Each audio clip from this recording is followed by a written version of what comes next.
वो गोस्वामी जी ने लिखा है, ढोल गवार शूद्र पशु नारी सकल ताड़ना के अधिकारी। अब इसकी व्याख्या सूक्ष्मता से सुने और विचार पूर्वक। शास्त्रीय प्रमाण के अनुसार ढोल है ना, ढोल को ताड़ना चाहिए। ताड़ना मतलब उसको ठपाक चाहिए, और बेताल नहीं। शास्त्र सिद्धांत के अनुसार, संगीत शास्त्र के अनुसार तभी वो राग प्रकट कर पाएगा, तभी वो बजेगा। ढोल को हाथ जोड़ के बोलो कि साहब आप बज जाएं, नहीं बजे, उसको ताड़ना चाहिए।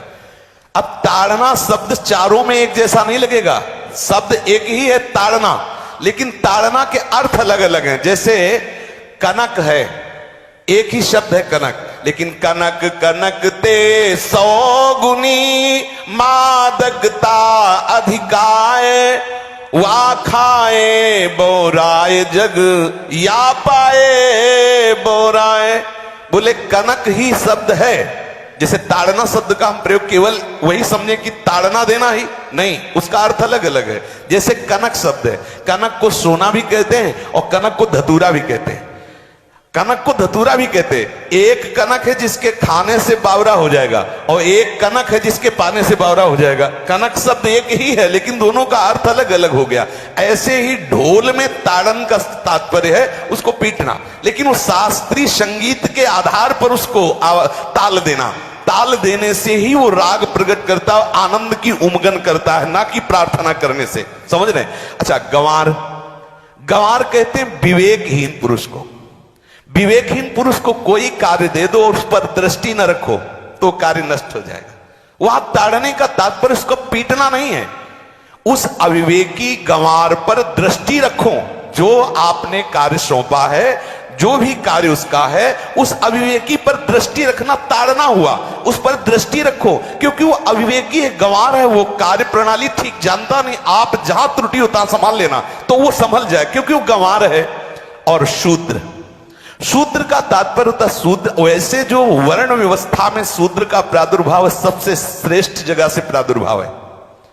वर्णन आता है, ब्राह्मणोष मुखमाशी बाहु राजन्य कृता उरुदस जत वैश्या पदभ्याग्रम शूद्रो जायत। भगवान के श्री चरणों की ही वंदना होती है प्राय। आपने देखा सबके श्री चरणों की, और शूद्रों का प्रादुर्भाव श्री चरणों से हुआ है।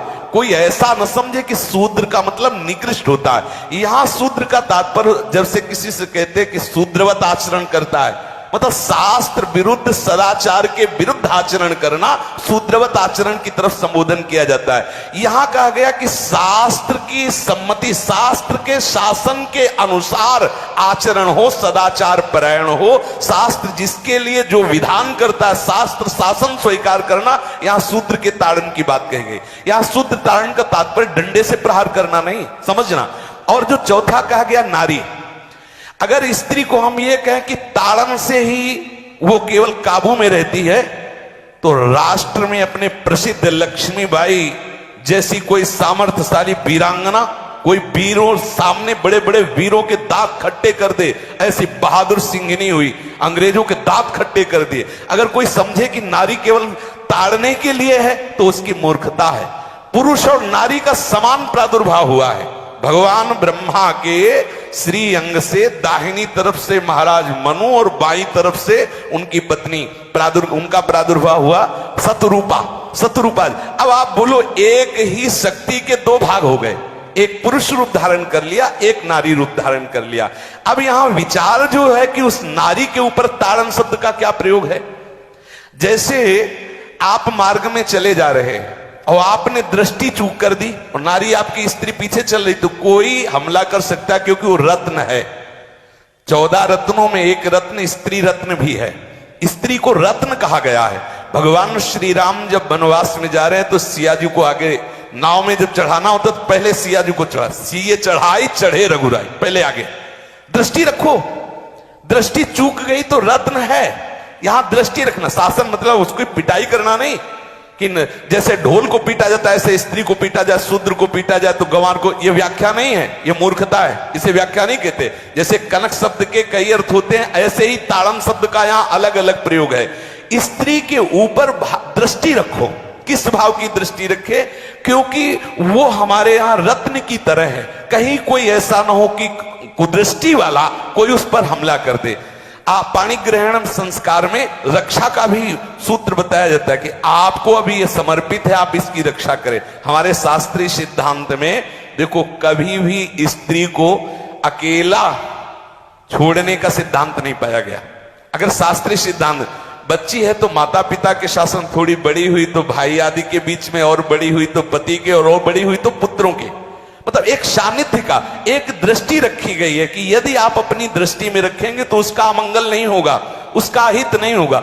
ये जो जैसे मानो कोई सी स्त्री को अकेला कोई पा गया और कुमार्गामी वृत्ति वाला हुआ, तो आज जो घटनाएं सुनने को मिलती हैं, अगर हमारी दृष्टि हो उस पर तो ऐसा नहीं हो सकता। और दूसरी बात यह है कि स्त्री को बुद्धि स्वरूपा भी माना गया। भगवान से भीष्म जी कहते हैं, मैंने अपनी कुंवारी कन्या बुद्धि को, हमारी कुंवारी कन्या है बुद्धि, सदैव सुरक्षित रखा है, आज आपके चरणों में समर्पित करते हैं। तो शास्त्र शासन के द्वारा बुद्धि को सदैव अपने अधीन रखो, कहीं बुद्धि कुमार्गामी ना हो जाए। यहां स्त्री के ताड़न का केवल एक सूत्र है कि आप उस पर दृष्टि बनाए रखें, कहीं स्त्री रत्न कहीं अपवित्र ना हो जाए, कहीं दूसरे का किसी तरह से कुमार्गामी लोगों का ऐसा कोई बर्ताव ना हो जाए, इसलिए सावधान। वहां उसको पीटने का शब्द नहीं है कि ढोल गवार शूद्र परशुनारी सकल ताड़ना के अधिकारी। ताड़ना का तात्पर्य वहां पीटना नहीं तो विद्वता में देखो तो एक से एक, साधुता में देखो तो एक से एक, वीरांगना देखो एक से एक, ऐसा नहीं कह सकते, क्योंकि जो सामर्थ्य पुरुष में वही सामर्थ्य भगवान ने स्त्री में भी दी,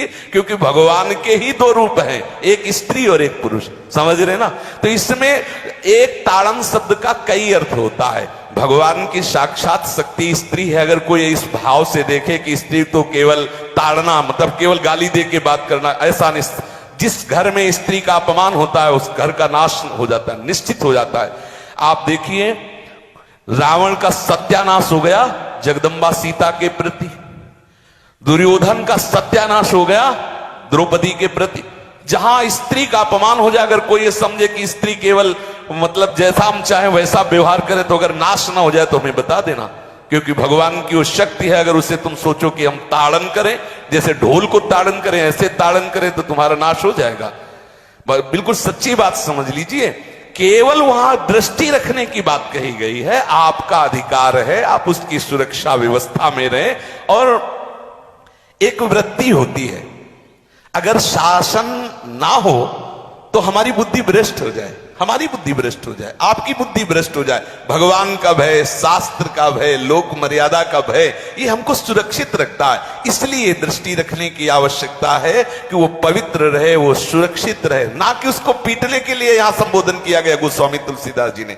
इसलिए सावधानी पूर्वक अपनी वृत्ति को पावन रखते हुए महापुरुषों के वचनों को समझने की चेष्टा की जाए। गोस्वामी जी ने जो यहाँ कहा, ढोल गवार शूद्र परशुनारी सकल ताड़ना के अधिकारी, तो ताड़ना का अलग अर्थ है, अलग अलग। जैसे ढोल में ताड़ना, तो वैसे ही सब जगह नहीं ताड़ना लगेगी। आप देखो पशु जो है, चालक जो घुड़सवार होता है उसको ताड़ना एड़ी से देता है। अपने चालक जो होता है घुड़सवार एड़ी से, किसान जो होता है वो बैल को बोलता है दाहिने, जैसे हल जोतने होता है बाएं, वो भाषा समझता है, बाएं मुड़ जाए, और नहीं मुड़ता तो पीछे अरई है एक छड़ी, उससे वो इशारा देता है, वो समझ जाता है।